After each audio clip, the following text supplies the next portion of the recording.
Hello everyone and welcome to the channel. I'm Emmanuel, I'm a former Boeing 737 pilot and a member of the PMDG 737 tech team.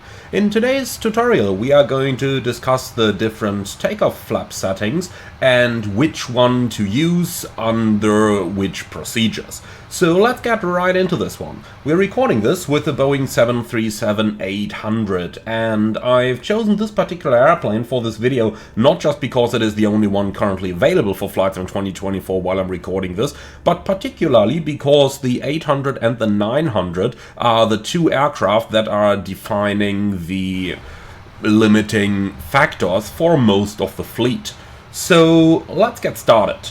First of all, the standard flap setting for takeoffs is flaps 5, and flaps 5 provides a very good compromise between increasing lift for takeoff and providing additional margin, additional tail clearance, while at the same time not adding too much drag to the aircraft. So with flaps 5 and a normal rotation technique of 2 to 2.5 degrees per second, you are going to have a tail clearance. That means the space between the lowest part of the tail on takeoff, so the tail skid over here, and the runway of approximately 50 centimeters. As you can figure, that is not a lot, especially considering that your airplane is actively still moving the tail towards the runway during a takeoff. However, what would things look like when you went for a different flap setting? The obvious choice, at least from the bean counter's point of view, would be to take off with flaps 1, since the airplane is not certified for a flaps up takeoff. Now, flaps 1 would provide the benefit of having less drag, while at the same time it would also provide less lift and therefore have a lesser, so smaller, tail clearance. The tail clearance with flaps 1 on the takeoff is approximately 30 centimeters on the Boeing 737. For this reason, some airlines define a flap 1 takeoff to be a mandatory captain's only takeoff, so the first officer would not be allowed to do it for the simple fact that you have so little tail clearance on a flaps 1 takeoff.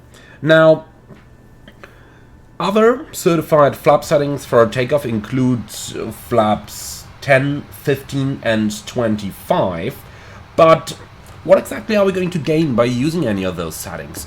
Well, let's talk about it for a moment here. So normally we said we are using flaps 5. Flaps 5 simply provides a very good compromise. You don't have too much drag, so you're climbing well after takeoff, and at the same time you do not need too much runway.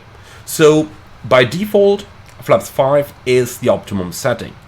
Now, when would we use other settings then? So there's a couple scenarios. Generally, flaps 1 would be used when flaps 5 does not provide a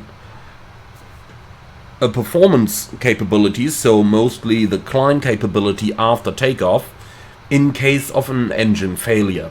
So let's just say you had flaps 5 selected, you click calculate, the tool tells you no, you can't take off over here. That may be the case if you are in places where you got mountains close to the runway and where you therefore need the better climb gradient after an engine failure. For example, one place where this could happen is Aqaba Airport in Jordan, where you are usually taking off into the direction of the mountains, and the mountains are rising to up like 6,000 feet or so.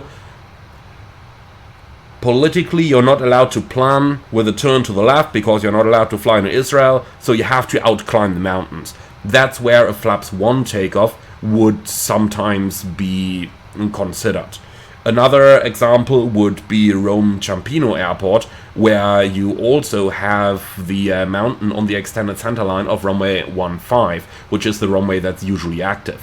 In those cases, before you select flaps 1, you would try flaps 5 with the air conditioning system off, so you would do an APU bleed takeoff, and that would still provide you with the benefit of having additional thrust available from your engines while still being able to pressurize the aircraft.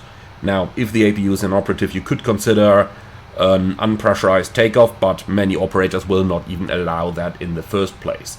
So that much about flaps 1.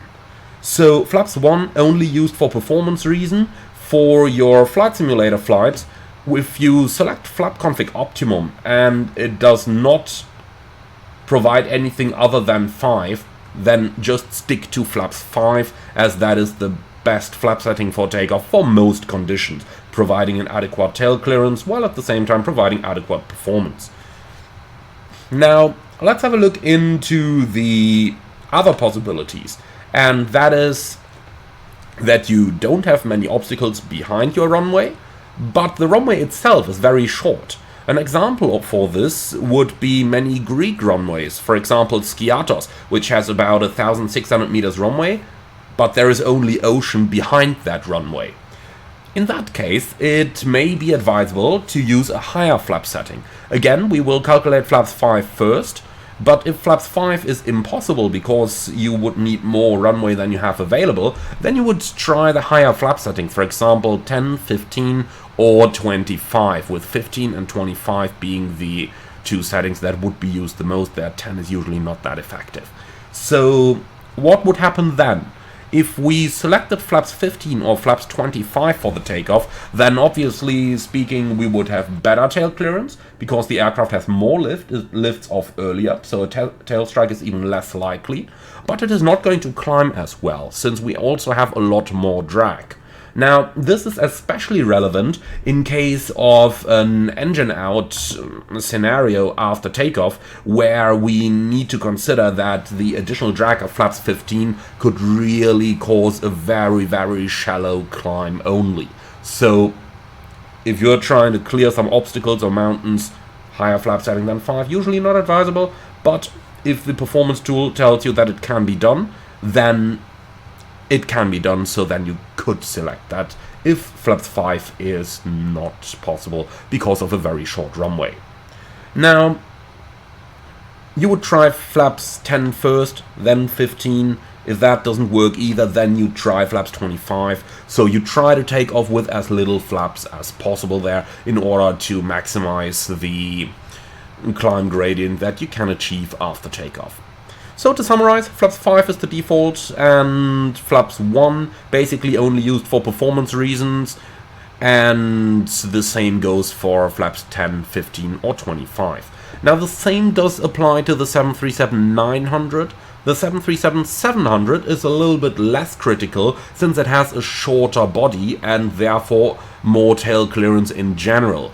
On the 737-700 as well as the 600, many operators do consider flaps 1 to be the default setting for takeoff, so there's always that option. Now, if an airline is flying a mixed fleet of 700s, 800s and other types, then they might just standardize it to a flaps 5 takeoff nonetheless. Well, and this is everything that goes into the discussion about the flap setting for takeoff. I do hope you found this one interesting. Be sure to leave your feedback in the comments underneath the video. As always, like, comment and subscribe, and if you really love what I'm doing on this channel, I would appreciate a small donation through the Buy Me Coffee link in the video description below. Thank you very much for watching, and I'm looking forward to see you all again on the next one.